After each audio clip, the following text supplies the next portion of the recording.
নমস্কার, আপনারা দেখছেন ভিশন প্লাস নিউজ। সঙ্গে রয়েছে আমি দিশা। নন্দীগ্রামে আরো একটি জগদ্ধাত্রী পুজো উদ্বোধন করতে এসে বিরোধী দল নেতাকে আবারও একবার শাসক দলকে আক্রমণ করতে দেখা গেল। এসআইআর প্রসঙ্গে তিনি বললেন যে অন্য কোনো রাজ্যের কোনো সমস্যা নেই, শুধুমাত্র পশ্চিমবঙ্গে মুখ্যমন্ত্রী এবং তার ভাইপোর যত সমস্যা আর যার জেরে তাদের নানা অসুবিধা হচ্ছে। পাশাপাশি এখানে এসে প্রদীপ ধরের প্রসঙ্গেও কিন্তু তাকে মুখ খুলতে দেখা গেল। তিনি বললেন প্রদীপ ধরের যে মৃত্যু এবং এই ঘটনাটা পুরোপুরি তৃণমূলের সাজানো। এর পাশাপাশি যা বললেন বিরোধী দলনেতা শুভেন্দু অধিকারী, তাতে স্পষ্ট বোঝা যাচ্ছে যে শাসক দলকে একেবারে তীব্র আক্রমণ করছেন। তিনি অভিষেক বন্দ্যোপাধ্যায়ের শিক্ষা নিয়েও তুলনা করলেন এবং এক প্রকার বললেন যে তার কোনো শিক্ষা দীক্ষাই নেই এবং কোনো কালচার নেই। এর পাশাপাশি তিনি জানালেন যে অভিষেক বন্দ্যোপাধ্যায় দুদিন এসছে, তিনি কার্বাইটে পাকা, ন্যাচারাল একমাত্র শুভেন্দু অধিকারীরা। এছাড়াও বিরোধী দলনেতা ঠিক কি কি বললেন শোনাবো।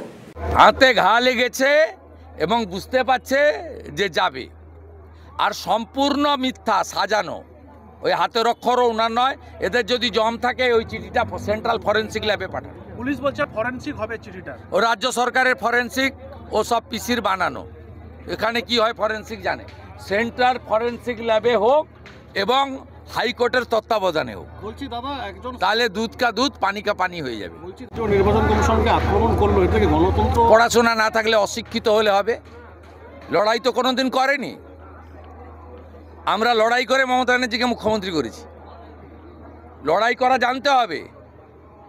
হদ কাটবো আমরা, কই খেয়েছো তুমি? 11 সালে আমরা সব করে টোরে দেওয়ার পরে ফাঁকা মাঠে 2000 পুলিশ নিয়ে চলে এসছো হাত নাড়তে। এইসব হবে, কার্বাইড দিয়ে পাকানো ফলের মাল, এইসব হবে। আমরা ন্যাচারাল প্রোডাক্ট, আর এই হচ্ছে কার্বাইড দিয়ে পাকানো মাল। দাদা হিন্দি তো একটু। দাদা, যে অনিচ্ছুক বিবাহ প্ররোচনার অভিযোগ করেছেন, তার ভাইয়ের স্ত্রী খড়দা থানাতে অভিযোগ দায়ের করেছেন। সে তো পুরো সাজানো, সব লোক জানে।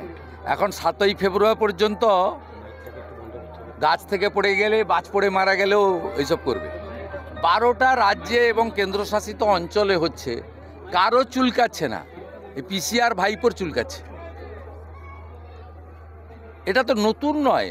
ভাইপোর তো তখন জন্ম হয়েছে কিনা জানি না। 2002 সালে তো এসআইআর হয়েছে, 26 লক্ষ ভোটার বাদ গেছে। তা মৃত ভোটার, ভুয়া ভোটার বাংলাদেশের মুসলমান পশ্চিমবঙ্গে থাকবে কেন? Detect, delete and deport. একটাও বাংলাদেশি মুসলমান অনুপ্রবেশকারীকে পশ্চিমবঙ্গে রাখা হবে না। কান খুলে যত পারেন চিল্লার, সারাদিন ঘেউ ঘেউ করুন, কোনো অসুবিধা নেই। পরিষ্কার কথা।